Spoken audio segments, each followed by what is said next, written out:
अस्सलाम वालेकुम नाज़रीन, आप देख रहे हैं प्रोग्राम दुनिया के साथ और दुनिया भर से अहम खबरों और तज्ज़ियों के साथ मैं हूं आपकी मेज़बान आसमा इकबाल। सबसे पहले हमें बात करनी है जी रशिया और यूक्रेन की, क्योंकि उनके दरमियान इस्तांबुल में जो मुज़ाकरात हो रहे हैं, ज़ाहिर है तुर्की की मेज़बानी में उनका जो दूसरा दौर है मुज़ाकरात का, उसका आगाज़ होने जा रहा है। इससे पहले होने वाले जो दौर हैं उनमें दोनों तरफ समझौतों के तनाज़ुर में कुछ मुस्बत पेशरफ़ देखी गई थी। आपको बताएं कि मुख्तलिफ इलाकों में सब कार्रवाइयाँ कम करने पर इत्तेफाक किया गया है यूक्रेन के अंदर, लेकिन यूक्रेन दावा कर रहा है कि दोनों शहरों में जिनका जिक्र किया जाता रहा है बार बार, उनमें अभी भी लड़ाई जो है बदस्तूर जारी है और उसी शिद्दत के साथ जारी है। आपको बताएं कि जो कीव के मेयर हैं उन्होंने दावा किया है कि दारुल हुकूमत के करीब बड़े पैमाने पर लड़ाई हो रही है और मौजूदा सूरत हाल में जो शहरियों से घरों से न निकलने की अपील की गई है। ये सूरत हाल है जी कीव शहर में, जिसके मनाजिर हम आपको भी दिखा रहे हैं। इत्तलात हम तक ये भी आ रही हैं कि यूक्रेन ने भी इस जंग के 37वें रोज़ जो है वो रूस पर हमला किया है, क्योंकि आलमी मीडिया ये रिपोर्ट कर रहा है कि 2 हेलीकॉप्टर्स निचली परवाज़ करते हुए रूस के शहर में ऑयल डिपो का निशाना बना चुके हैं, जिसकी रूस ने भी तस्दीक किया। लेकिन यूक्रेन के जो आला सिक्योरिटी एहलकार हैं वो इस हमले की तरदीद कर रहे हैं। यूक्रेनी पार्लियामेंट ने रूस को दहशतगर्द रियासत करार देने के बिल की मंजूरी दे दी है। बिल में कहा यह गया है कि यूक्रेन मॉस्को के हमलों को यूक्रेनी अवाम की नस्ल कुशी के मुतरादिफ समझता है। कई रोज से जारी जंग को रुकवाने के लिए तुर्क सदर रजब तैयब एर्दोगान मुतहरिक हैं। उन्होंने बयान दिया है कि रूसी और यूक्रेनी सरबराहान के इजलास की इस्तांबुल में मेज़बानी की जा सकती है। अगर फरीकैन ऐसा करने पर आमादा होते हैं तो ये तुर्की के लिए खुशी का बायस और फ़ख्र होगा। नाज़रीन, ये जंग क्या रुख इख्तियार कर रही है, फरीकैन में दूसरे दौर में क्या पेशरफ्त हो सकती है, इस पर हमारे साथ तज्ज़ियाकार मौजूद होंगे। उनका तज्ज़िया यकीनन हम आपसे शेयर करेंगे, लेकिन इससे पहले हमने इस जंग पर एक रिपोर्ट बनाई है 37वें रोज़ के हवाले से। आपको वो रिपोर्ट दिखाते हैं।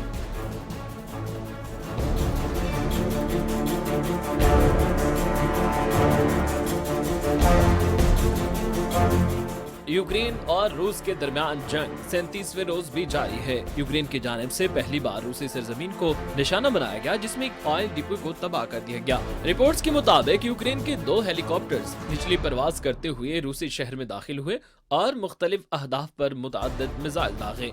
रूस ने तस्दीक की कि यूक्रेन के 2 हेलीकॉप्टर्स फिजाई हुदूद की खिलाफ वर्जी करते हुए शहर में दाखिल हुए और ऑयल डिपो को निशाना बनाया। जिस ऑयल डिपो पर मिसाइल दागे गए ये यूक्रेन की सरहद से महज 35 किलोमीटर की दूरी पर है। क्रेमलिन का कहना है कि डिपो पर मुबैना यूक्रेनी हमले से मुज़ाकरात को नुकसान पहुंचता है। दूसरे जानिब यूक्रेन की वज़ारत दिफा ने रूस के इन इल्जामात पर बराह रास्त तबसरा करने से इनकार कर दिया है। तुर्क सदर रजब तैयब एर्दोगान ने अपने रूसी हम मनसब से टेलीफोनिक राब्ता किया और बढ़ती कशीदगी को बातचीत के जरिए कम करने पर जोर दिया।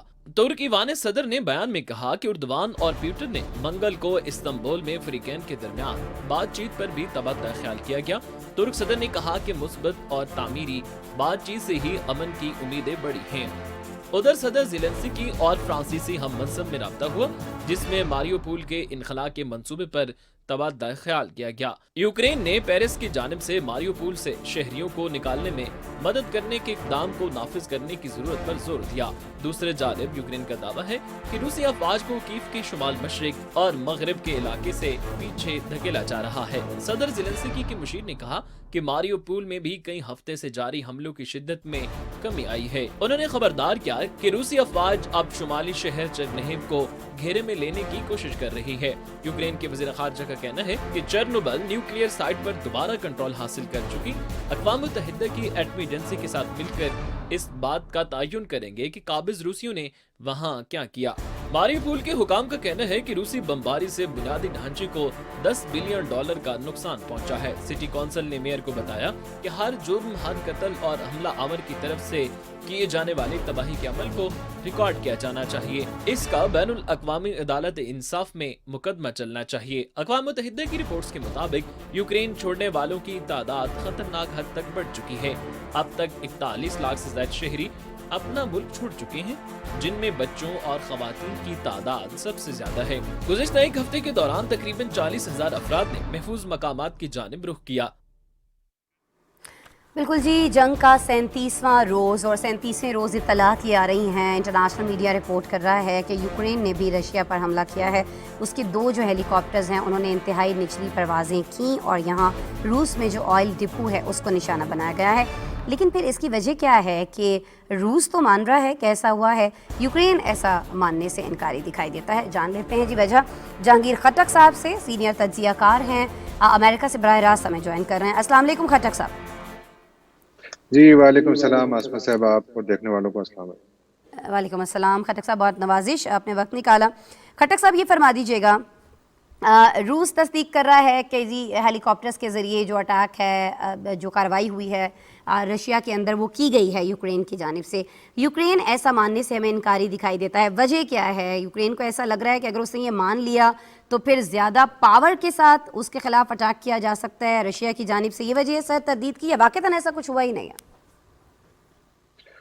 لگتا تو ہے کہ ہوا ہے، کیونکہ کچھ تصاویر اور کچھ ویڈیوز بھی سامنے آئی ہیں اور دعویٰ یہی کیا جا رہا ہے کہ یہ رشیا کا وہ حصہ ہے جو کہ خارکیو، جو کہ یوکرین کا ایک شہر ہے بالکل ان کی بارڈر پر، اس کے قریب ہے. یعنی بالکل رشیا کے اندر پہلا بڑا ٹاؤن ہے، بولگورود کے نام سے مشہور ہے یہ. وہاں پر یہ واقعہ ہوا ہے. اب جو یوکرین کی جانب سے اس کی تصدیق یا اس کی وہ انکاری ہیں، دونوں ابھی تک انہوں نے واضح طور پر کوئی اعلان نہیں کیا. اس کی بڑی وجہ یہ ہے جو نظر آ رہی ہے، وہ یہ ہے کہ دیکھیے 2 چیزیں ہو رہی ہیں. ایک تو یوکرین اپنی جانب سے اپنی سرزمین پر روسی فوج کی پیش قدمی کو روکنے کے لیے تو لڑ رہا ہے اور ریزسٹنس دکھا رہا ہے، لیکن یہ شاید بہت کم ایسے مواقع ابھی تک سامنے آئے کہ جہاں پر روس کی جو مین لینڈ ہے، یعنی جو ان کا علاقہ ہے، اس کے اندر کوئی کارروائی کی گئی ہو. اور یہ ایک ایسے وقت پہ ہو رہی ہے کہ جب روس اور یوکرین کے درمیان جو امن مذاکرات ہیں وہ ایک کافی ان میں کچھ تھوڑی بہت پروگرس ہوئی ہے.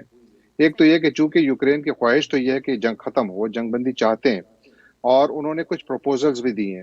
اور جو بات چیت آج بھی جاری ہے، آن لائن بات چیت ہوئی ہے آج اور آنے والے دنوں میں جاری رہے گی. اس میں بھی جو جن نکات پر بات ہو رہی ہے وہ یہ ہے کہ کن شرائط پر، یعنی کون سی سیکیورٹی گارنٹیز یوکرین مانگ رہا ہے، کیونکہ وہ یوکرین نے رشیا کو بتا دیا کہ ان کو کس قسم کی سیکیورٹی گارنٹیز چاہیے، اور رشیا ان ریٹرن یوکرین سے کیا مانگ رہا ہے. اس کا جواب یوکرین کے رشیا کے جو فارن منسٹر ہیں سرگئی لاوروف، انہوں نے آج نیو دہلی میں ایک بیان میں کہا کہ ہم اس کا جائزہ لے رہے ہیں. ان کی طرف سے جو پروپوزلز آئی ہیں اس میں 2 بڑے نکات ہیں. ایک تو یہ کہ یوکرین اپنے آپ کو اپنے ایٹمی پروگرام آگے نہیں بڑھائے گا، اور دوسرا یہ کہ وہ نیوٹرل رہے گا، یعنی وہ فن لینڈ والا ماڈل ہے. اس لیے شاید یہ نازک وقت ہے. وہ ملٹری پریشر رکھنا چاہتے ہیں رشیا پر، لیکن اس کے ساتھ ساتھ حالات کو اتنا بھی نہیں بگاڑنا چاہتے کہ جو بات چیت کا معاملات ہیں وہ مکمل طور پہ رک جائیں. گرچہ روس نے یہ وارننگ دی ہے کہ اگر یہ اس قسم کے واقعات کا براہ راست اثر بات چیت پر ہوگا، کیونکہ اس وقت یوکرین باوجود اس کے کہ وہ ریزسٹ کر رہا ہے، لیکن بڑا سوال ہے کہ کتنی دیر تک یہ کس حد تک ریزسٹ کر پائے گا. کیونکہ میریوپول کی جو خبریں آ رہی ہیں کہ وہاں پر آج international committee of red cross کا ایک 9 رکنی وفد گیا اور ابھی کوئی 2000 افراد کو وہاں سے نکالا جا رہا ہے، کوئی 42 بسز میں. اس قسم کی خبریں تو آ رہی ہیں، لیکن یہ اسی لیے کہ ایک بڑا نازک وقت ہے، جنگ بھی جاری ہے اور امن مذاکرات بھی جاری ہیں. اور شاید یوکرین کی کوشش یہ ہے کہ ملٹری پریشر بڑھایا جائے، لیکن اس کے ساتھ ساتھ معاملات کو اس حد تک خراب نہ کیا جائے کہ اس کا اثر براہ راست بات چیت پر پڑے. ٹھیک ہے. اچھا سر، مذاکرات کو اور معاملات کو خراب کرنے کی جہاں پر بات آتی ہے تو یورپی یونین اب اس میں کہیں نہ کہیں اپنا کردار ادا کرتا ہوا ہمیں دکھائی دے رہا ہے. بیجنگ کو یہ صاف الفاظ میں کہا گیا ہے کہ جی آپ کو کردار ادا کرنا ہے، رشیا کو اس جنگ کو ختم کرنے کے لیے آپ کو اس سے بات چیت کرنی چاہیے، اور اگر آپ ایسا نہیں کرتے ہیں تو ایک تو آپ کی ساکھ متاثر ہو جائے گی، اور دوسرا کیا ہوگا کہ آپ کو اس کے نتائج بھی بھگتنا پڑیں گے. کیوں اس طرح سے ڈائریکٹ جو ایک تھریٹ ہے وہ دی گئی ہے، اس طرح کی دھمکی جو ہے دی گئی ہے چائنا کو، اور کیا یہ مناسب وقت ہے اس طرح کی دھمکیوں کے لیے؟ ظاہر ہے مناسب وقت تو دھمکی کے لیے کوئی بھی نہیں ہوتا، اور اس سے کیا چائنا کی پالیسی میں چینج آئے گی، کیونکہ چائنا اس وقت روس کا سب سے بڑا اتحادی بنا ہوا ہے. اور جو یورپین یونین ہے ان کی جانب سے کچھ لیوریج کرنے کی کوشش جو ہے وہ میرا نہیں خیال کہ کوئی غیر معمولی بات ہے. ہاں البتہ یہ ضرور ہے کہ جو وارننگ وغیرہ یہ بھی آتی رہتی ہیں، जो इम्पोर्टेंट जो जिस चीज़ को आप ज़्यादा सीरियसली लेंगे वो उस वक्त होगा जब यूरोपियन यूनियन की जानिब से चाइना के साथ जो ट्रेड होता है, जो उनके आपस में बाहमी तिजारत होती है, उसमें अगर वो कोई बड़ा इकदाम उठाएं, फिर हम कह सकते हैं कि हाँ, ये चाइना पर प्रेशर डाल रहे हैं। फिलहाल वार्निंग्स हैं। ये बात सही है कि ये वार्निंग्स ज़ाहिर है कि दोनों के ताल्लुकात में कहीं ना कहीं तो असरअंदाज होंगी, लेकिन चाइना भी एक ऐसी पोजीशन लिए बैठा है कि जहां पर वो रूस को छोड़ना भी नहीं चाहता, लेकिन एक ऐसी पोजीशन लेना चाहता है कि जहां पर ये भी नजर ना आए कि वो रूस को मुकम्मल हिमायत कर रहा है, बल्कि उसके साथ वो कारोबार भी कर रहा है, तेल भी खरीद रहा है उससे, उनके साथ जो बाहमी तिजारत है वो भी बढ़ रही है। अभी सरगेई लावरोव चाइना के विजिट पर थे, अफगानिस्तान के हवाले से जो कॉन्फ्रेंस हुई है वहां पर भी उनकी बातचीत हुई है चाइनीज ऑफिशियल से। तो उनका जो एक अलायंस एमर्ज होता नजर आ रहा है, उसमें जाहिर है कि वेस्ट में ये तशवीश तो बहुत ज्यादा है कि ये इस अलायंस को डेंट डाला जाए, इसके अंदर इसको कमजोर किया जाए। शायद एक कोशिश ये भी है, लेकिन जाहिर है चाइना ने अपनी कुछ लाइंस ड्रॉ की हुई हैं, वो यूरोपियन यूनियन के लिए भी हैं, मगरबी ममालिक बिलूमून भी हैं और रशिया के लिए भी हैं। और शायद वो अपनी इसी पॉलिसी पर कारबंद रहेंगे कि जिसमें वो कारोबार भी करेंगे, डिप्लोमेसी भी करेंगे, लेकिन शायद बहुत बड़ा एक कन्फ्रंटेशनल पॉलिसी वो ना अपनाएं। लेकिन रिजिड स्टैंस उनका शायद कई जगहों पर आपको नजर आएगा, और ये आने वाले दिनों भी नजर आएगा, क्योंकि जो रीअलाइनमेंट इस खित्ते में और दुनिया में जो हो रही है वो शायद ये उसी का हिस्सा है। और जो कोशिश हो रही है वो यही हो रही है कि इस रीअलाइनमेंट को, जिसमें रूस और चीन इत्तेहादी बन गए, उसको रोका जाए। अभी तो इंडिया भी सामने आ गया है कि जो लावरोव इस वक्त आज जो इंडिया गए हैं, वहां पर जो उनकी बातचीत हुई है और उसके बाद जो बयानात सामने आए हैं, गर्चे इंडिया बहुत मोहतात है, लेकिन यहाँ मगरिब में उस पर भी बड़ी तशवीश है कि इंडिया, जिस पर के अहले मगरिब ने बड़ा ट्रस्ट किया है, बड़ी इन्वेस्टमेंट भी की है, वो इस वक्त एक ऐसी पोजीशन ले हुए बैठा है कि जहां पर ऐसा महसूस होता है कि शायद वो रूस के साथ खड़ा है, मगरिब के साथ नहीं खड़ा, जबकि इंडिया का दावा यह है कि हम न्यूट्रल हैं। और इन हालात में जाहिर है कि ये रीअलाइनमेंट है, और चाइना का किरदार इसमें शायद मजीद बढ़ेगा जब यूरोपियन यूनियन पर प्रेशर डाले कि कीजिए आप अपना किरदार अदा करें। शायद इसीलिए कर रहे हैं कि चाइना इस काबिल है कि वो किरदार अदा कर सकता है। ठीक है। अच्छा सर, ये फरमा दीजिएगा, ह्यूमन राइट्स वॉच ने ये जो कहा है कि यूक्रेन के जो फ़ौजी हैं वो जंगी जराइम के अंदर मुलव्वस हैं, क्योंकि कुछ ऐसी वीडियोस सर सामने आ रही हैं ना जिसमें हम देख रहे हैं कि रूसी कैदियों पर इनको यूक्रेनी फ़ौजियों को बराह रास्त गोलियां चलाते हुए दिखाई दिया जा रहा है। इससे पहले हमने देखा कि जंगी जराइम के इल्ज़ामात लगते रहे हैं पुतिन के ऊपर, बराह रास्त जो बाइडन हैं वो इस तरह की बातें करते रहे हैं कि जंगी जराइम के मरतकब हो रहे हैं, आलमी अदालत इंसाफ में इस चीज़ को लेकर जाना चाहिए, इनके ख़िलाफ़ मुकदमात होने चाहिए, कार्रवाई होनी चाहिए। तो क्या यूक्रेन के ख़िलाफ़ भी कोई इस तरह की चीज़ आलमी अदालत इंसाफ में जा सकती है अगर ये वाक़तन साबित हो जाता है इन वीडियोज़ के ज़रिए कि चीज़ की गई है, रूसी कैदियों पर गोलियाँ चलाई गई हैं इनकी जानिब से इस तरह? मेरा ख्याल ये कि ये वो बातें हैं कि जब ये जंग ख़त्म होगी, जब मामलात एक ऐसी सेटलमेंट की तरफ जाएंगे कि जहां पर इस बात के तयन के लिए कोशिश की जाए कि किसने जंगी जराइम किए, कौन इसका मुर्तकिब हुआ, चाहे वो रशियन साइड से हो या यूक्रेनियन साइड से हो, तब तो ये बातें ज़्यादा अहमियत की होंगी। लेकिन अगर कोई एक बड़ी डील होती है जिसमें फैसला ये होता है कि हमारी जो एग्रीमेंट है उसमें हम एक दूसरे के खिलाफ जंगी जराइम के कोई चार्जेस प्रेस नहीं करेंगे, तो शायद दुनिया के अगर बाकी ममालिक उन चार्जेस को प्रेस करें तो वो थोड़े कमज़ोर पड़ सकते हैं उससे, क्योंकि जो बड़े जो फरीकैन हैं अगर वो इस बात पर रजा हैं कि हम ठीक है, जंग थी, जंग में जो हुआ हम यहाँ पर इसको ख़त्म करते हैं और अमन की तरफ बढ़ते हैं, तो शायद उस वक्त तो इससे कोई बहुत बड़ा मसला ना बने।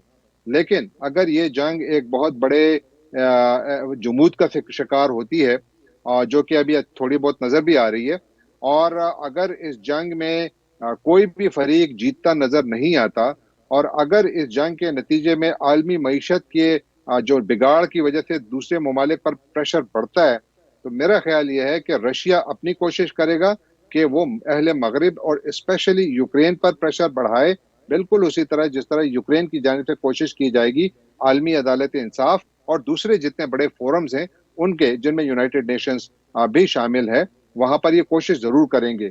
लेकिन मेरा ख्याल है कि ये फिलहाल वो एविडेंस है जो जमा हो रहा है, चाहे वो यूक्रेन के खिलाफ हो या रशिया के खिलाफ हो, लेकिन ये इस्तेमाल तब होगा जब सियासतदान या ये सियासी फैसला होगा कि इनको किस हद तक प्रेस करना है। ठीक है जी, वक्त आने पर और जहां इसका इस्तेमाल ज़रूरी होगा वो किया जाएगा। इन सबूतों का बहुत शुक्रिया।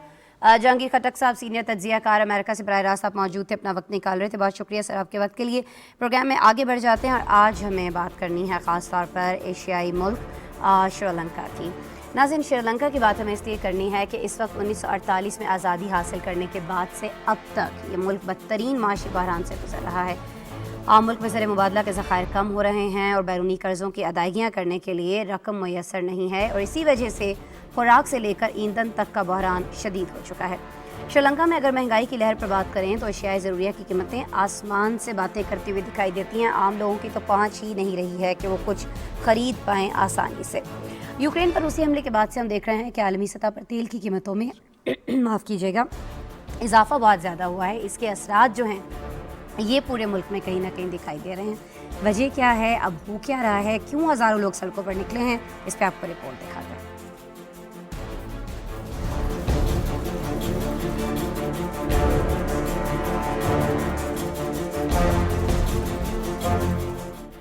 जनूबी एशिया का छोटा सा जजीरा नुमा मुल्क श्रीलंका अपनी आजादी के बाद से अब तक के सबसे संगीन इक्तिसादी बहरान का शिकार है। यहाँ खाने पीने और अशिया जरूरियत के साथ तेल और गैस की शदीद किल्लत पैदा हो गई। मुआशी बहरान की वजह से बाजार और कारोबार भी शदीद मुतासर हो रहा है। हुकूमत ज़र मुबादला के ज़खायर न होने के बायस तेल नहीं मंगवा सकती, जिससे मुल्क में कहीं भी पेट्रोल नहीं मिल रहा, जबकि 2 करोड़ 20 लाख आबादी को कई घंटे बिजली के ब्लैकआउट का सामना रहा। ब्लैकआउट का असर सरकारी अस्पतालों पर भी देखा गया, जहां पहले ही दवाओं की किल्लत की वजह से सर्जरियां रोक दी गई हैं। मुआशी बहरान से तंग श्रीलंका में हजारों अफराद ने सदर गोटाबाया राजे से इस्तीफा का मुतालबा करते हुए सदारती महल पर धावा बोल दिया। सिक्योरिटी फोर्सेज और मुजाहिरीन में झड़पें भी हुई। पुलिस ने एक खातून समेत कम अज कम 45 अफराद को गिरफ्तार कर लिया, जबकि मुजाहिरों में 5 पुलिस अफसरान भी जख्मी हुए।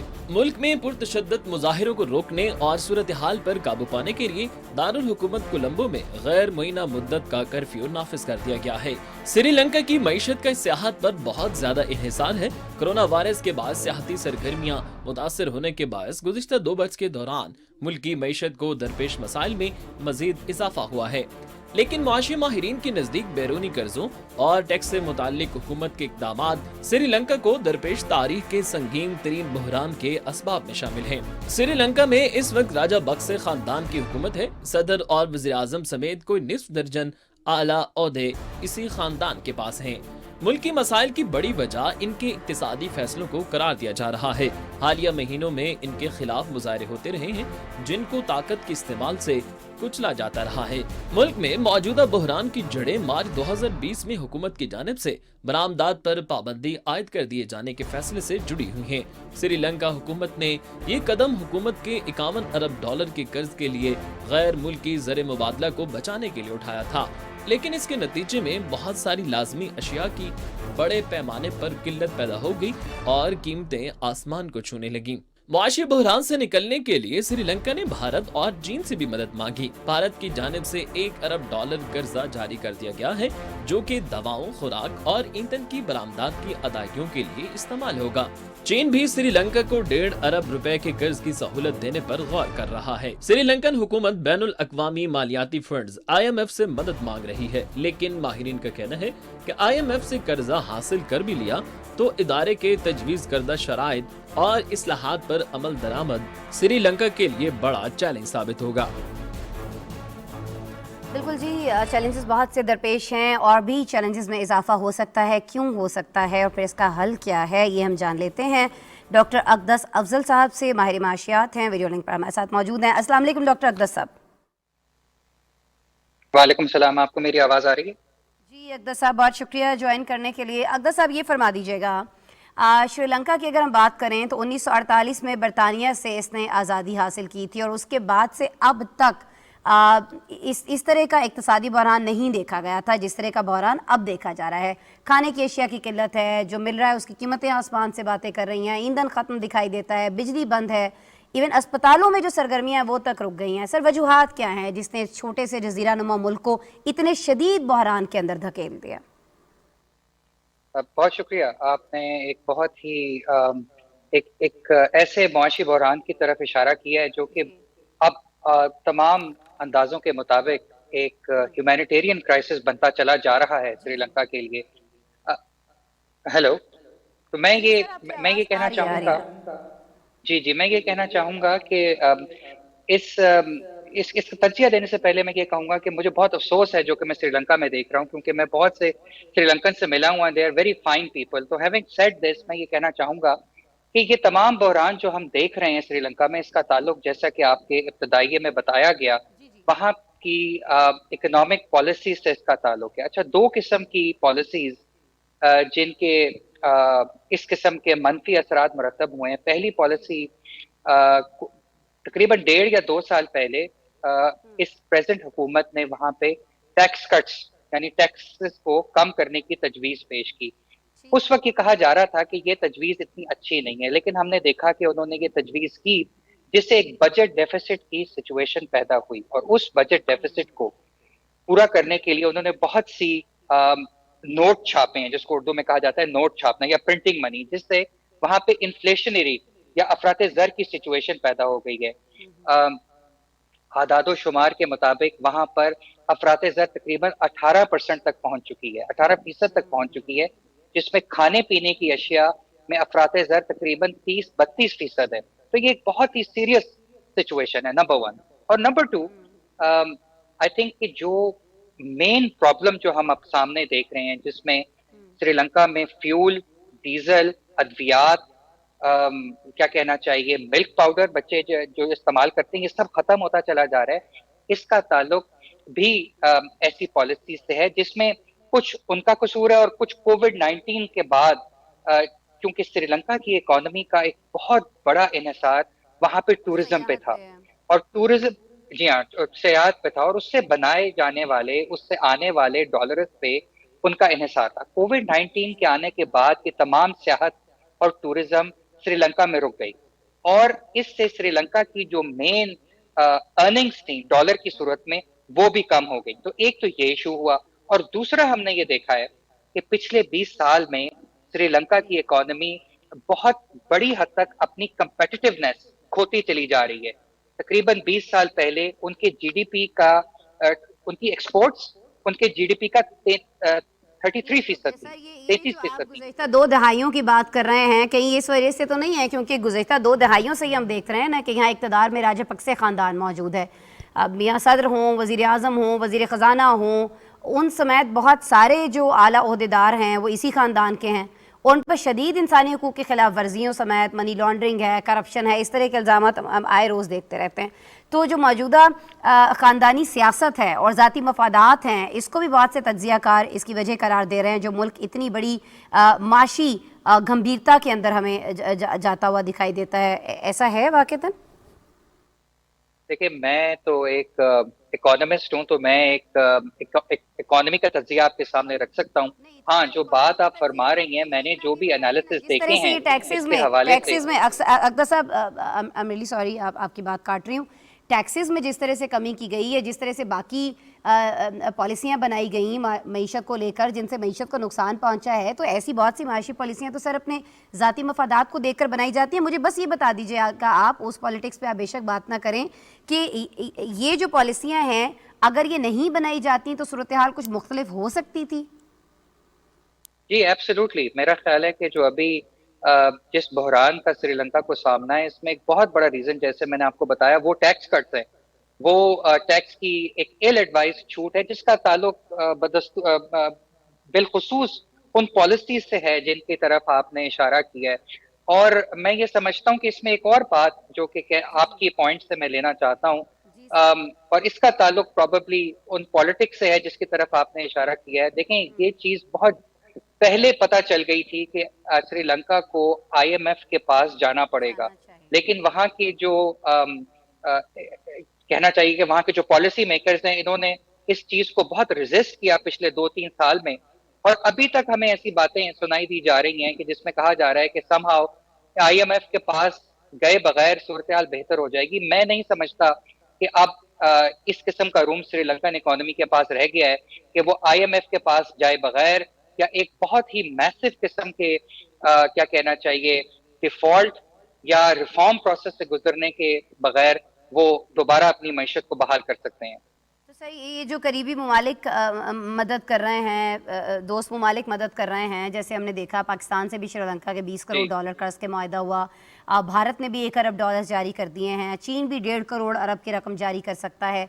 तो फिर क्या अभी भी आप समझते हैं कि नहीं, सिचुएशन इतनी बिगड़ चुकी है कि IMF से राब्ता बहुत ज़्यादा ज़रूरी है वाक़तन? जी जी, एब्सोल्युटली। मैंने इसके ऊपर कुछ थोड़ी सी कैलकुलेशन की है। श्रीलंका को इमीडिएटली 7.5 अरब डॉलर की जरूरत है। अब ये जो फिगर्स आपने बताए हैं ये थोड़े से ऊपर चले गए हैं, यानी कि कोई 1.5 अरब का फिगर हम भारत से सुन रहे हैं, 2.5 अरब का फिगर हम चाइना से सुन रहे हैं, लेकिन स्टिल श्रीलंका को IMF से तकरीबन 3 से 4 बिलियन डॉलर्स का पैकेज नेगोशिएट करने की जरूरत पड़ेगी। ठीक है, बहुत शुक्रिया डॉक्टर अक़दस अफजल साहब, आप बता रहे थे हमें सिचुएशन। अच्छा जी, डॉक्टर साहब हमारे साथ मौजूद थे। अक़दस अफजल साहब, आपके भी शायद इल्म में होगा कि इमरजेंसी जो है वो नाफिज कर दी गई है। ये फौरी खबर जो है ये आ रही है श्रीलंका के हवाले से।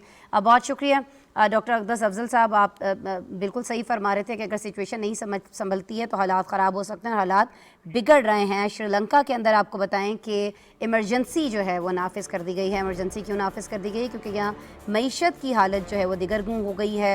यहाँ पर लोगों के पास क़ुव्वत ख़रीद नहीं रही है। क़ुव्वत ख़रीद अगर किसी के पास है भी, वो मार्केट में जाता भी है कुछ ख़रीदने के लिए, तो वहाँ पर अशिया ही अवेलेबल नहीं हैं। श्रीलंका की हम बात इसलिए भी कर रहे थे अभी जब मईशत के हवाले से, तो इसका बहुत ज़्यादा इन्हिसार जो है वो सयाहत पर था, और जब इसकी सयाहत बंद हुई कोविड-19 की वजह से, ज़ाहिर है बंद करना पड़ी बहुत सारी जगहों पर, उसके बाद बदतदरीज महदूद होती चली गई, उससे भी श्रीलंका को बहुत ज़्यादा नुकसान हुआ। और अब जो यहाँ पर पक्से ख़ानदान है उसको ऐसा लग रहा है कि इसका हल ये तो है ही है कि IMF के पास जाया जाए, दीगर ममालिक भी मदद कर रहे हैं, पाकिस्तान भी बढ़ चढ़ कर किरदार अदा कर रहा है चाइना के साथ मिलकर, लेकिन उसके बावजूद अब यहाँ हम ये देख रहे हैं कि इमरजेंसी जो है वो नाफिज कर दी गई है। इत्तलात इसकी आ रही थी कि हुकूमत इस पर गौर कर रही है। एक ही जी यहाँ पर ख़ानदान है, राजा पक्से ख़ानदान, उन्हीं के सदर हैं, उन्हीं के वज़ीर आज़म हैं, उन्हीं के सारे रिलेटिव जो हैं श्रीलंका के अंदर वो वज़रा हैं। तो अब सिचुएशन तो फिर ये होनी थी कि हालात जो हैं वो बिगड़ जाते, क्योंकि बहुत सारी जगहों पर इस ख़ानदान के ऊपर इल्ज़ामात भी लगते रहे हैं और ऐसी रिपोर्ट्स भी आती रही हैं कि इन्होंने सिर्फ अपने ज़ाती मफादात को मद्देनज़र रखा है, आवाम के मफादात नहीं देखे हैं। कहीं ना कहीं जब इन्हें लगा कि हमारी हुकूमत मुश्किल में पड़ रही है तो उन्होंने टैक्स में कट लगा दिया, हालांकि उस वक्त टैक्स में कट लगाना बनता नहीं था। बहुत सारे माहिरीन, जैसे अभी डॉक्टर अक़दस अफजल साहब हमारे साथ मौजूद थे, वो भी श्रीलंका की बिगड़ती माशी सूरत हाल में इसको ज़िम्मेदार करार दे रहे हैं, इस फैसले को। और भी बहुत सारे फैसले, जैसे कि IMF के पास बहुत देर से जाना, ये भी मईशत की इस तरह की सूरत हाल बिगड़ने का बाइस बना है। लेकिन अब सिचुएशन कुछ भी है, लोग जितने भी सड़कों पर निकले हैं, हुकूमत के पास क्या रास्ता था? हुकूमत के पास रास्ता था कि अगर सिचुएशन फौरी तौर पर नहीं संभल रही है और उस बिगड़ती सिचुएशन की वजह से लोग बिगड़ते चले जा रहे हैं, बाहर आ रहे हैं, एहतजाज कर रहे हैं, तोड़ फोड़ कर रहे हैं, तो उसका हल क्या है जी? हल ये है कि श्रीलंका में इमरजेंसी नाफिज कर दी जाए, और ये इमरजेंसी इस वक्त वहाँ पर नाफिज कर दी गई है। अब आप जानते हैं कि इमरजेंसी की सिचुएशन के अंदर कोई भी चंद लोग जो हैं वो कहीं पर इकट्ठे नहीं हो पाएंगे, एहतजाज नहीं कर पाएंगे, हुकूमत के ख़िलाफ़ तो बिल्कुल ही नहीं कर पाएंगे। तो इनको पक्से ख़ानदान को इससे निपटने का यही एक वाहिद हल और सूरत हाल नज़र आई।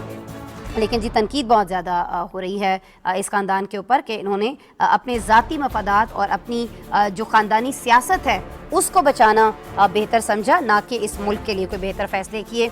ये देखें जी, वहाँ पर हमें फोर्सेस भी दिखाई दे रही हैं, ये लोग जलाओ घेराव भी कर रहे थे, और इससे निपटने का एक ही हल दिखाई दिया जी पक्से ख़ानदान को, और वो था कि श्रीलंका में इमरजेंसी नाफिज कर दी जाए, और ये इमरजेंसी नाफिज कर दी गई है। आगे बढ़ जाते हैं, बात करेंगे जी, हम कुछ मज़ीद खबरें शामिल करेंगे। ऑस्ट्रेलिया की नहीं बात करें जी, हम बात करेंगे यूरोप की। मेरे प्रोड्यूसर मुझे कह रहे थे कि हम ऑस्ट्रेलिया की बात करने जा रहे हैं, तो हम पहले यूरोप की बात कर लेते हैं। यूरोप का रुख करते हैं नाज़रीन, जहां महंगाई बढ़ती चली जा रही है। हमने आपको बताया श्रीलंका में बढ़ रही है, यूरोप में भी बढ़ रही है, पाकिस्तान में भी बढ़ रही है, एशियाई ममालिक में बढ़ रही है, पूरी दुनिया में बढ़ रही है, अमेरिका के अंदर भी बढ़ रही है। पिछले दिनों हमने उस पर भी गेस्ट मदद किए हुए थे। बढ़ क्यों रही है जी? कोविड-19 के जो असरात हैं वो आना शुरू हो गए हैं। सप्लाई चेन मुतासिर हुई है बहुत सारी जगहों पर, बहुत सारे लोगों की जॉब्स चली गई हैं, अशिया उस तरह से पहुँच नहीं पाई हैं, तो जब जहाँ पर पहुँच रही होती हैं, जहाँ मौजूद होती हैं, उन चीज़ों की कीमतें जो है वो बढ़ जाती हैं।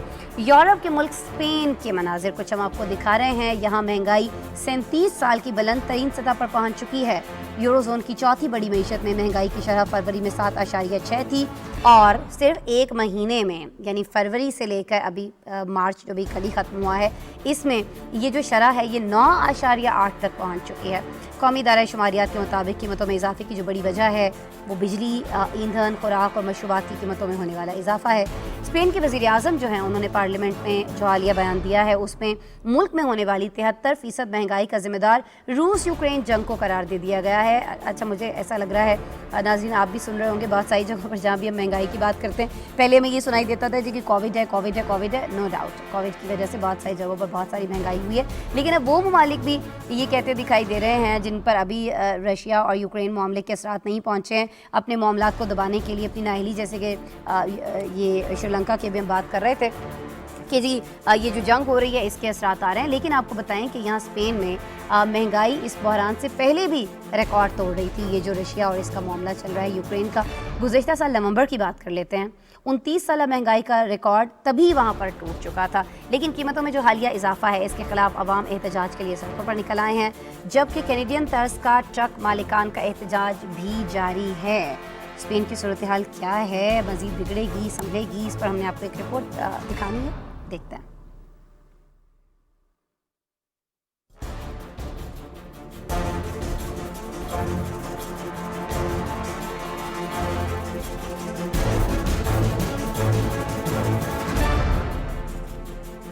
مہنگائی کے اثرات یورپ کے ملک اسپین تک بھی پہنچ گئے۔ ملک میں مہنگائی کی شرح 9.8% تک پہنچ گئی۔ فروری میں 7.6% رہنے والی شرح میں اتنے بڑے اضافے کے بعد ہزاروں کی تعداد میں عوام سڑکوں پر نکل آئے۔ عوام کی جانب سے مطالبہ کیا جا رہا ہے کہ قیمتوں پر لگام لگانے اور محفوظ ملازمتوں کا مطالبہ کر رہے ہیں۔ ساتھ ہی کینیڈا کی طرز کا ٹرک مالکان کا احتجاج بھی 14 مارچ سے ملک میں جاری ہے۔ راستوں کی بندش سے دکانوں میں ضرورت کی اشیاء کی قلت پیدا ہوتی جا رہی ہے۔ قومی ادارہ شماریات کے مطابق قیمتوں میں اضافے کی بڑی وجہ بجلی، ایندھن، خوراک اور مشروبات کی قیمتوں میں ہونے والا اضافہ ہے۔ اسپین کے وزیر اعظم نے پارلیمنٹ میں اپنے حالیہ بیان میں ملک میں ہونے والی 73% مہنگائی کا ذمہ دار روس یوکرین جنگ کو قرار دیا، لیکن حالیہ بحران سے پہلے بھی ملک میں مہنگائی بڑھتی جا رہی تھی۔ گزشتہ سال نومبر میں یوکرینی معاملے سے پہلے بھی اسپین میں مہنگائی 29 سالہ ریکارڈ توڑ چکی تھی۔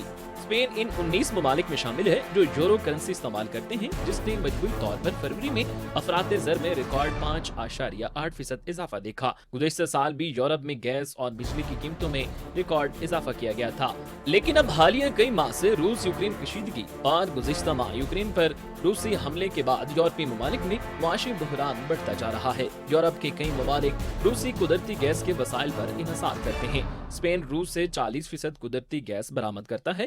حالیہ قیمتوں کا اضافہ بھی اسی سے تعبیر کیا جا رہا ہے۔ بگڑتی صورتحال کو قابو میں کرنے کے لیے اسپینش وزیر اعظم کی جانب سے 16 بلین یورو کے ریلیف فنڈ کا اعلان کیا گیا ہے، جو کہ یوکرین بحران سے متاثرہ کاروباری کمپنیوں اور گھریلو صارفین کو امداد اور آسان قرضوں کی صورت میں دیا جائے گا۔ عوام کو جون تک 1 لیٹر پیٹرول پر 20 سینٹ کی سبسڈی دی جائے گی۔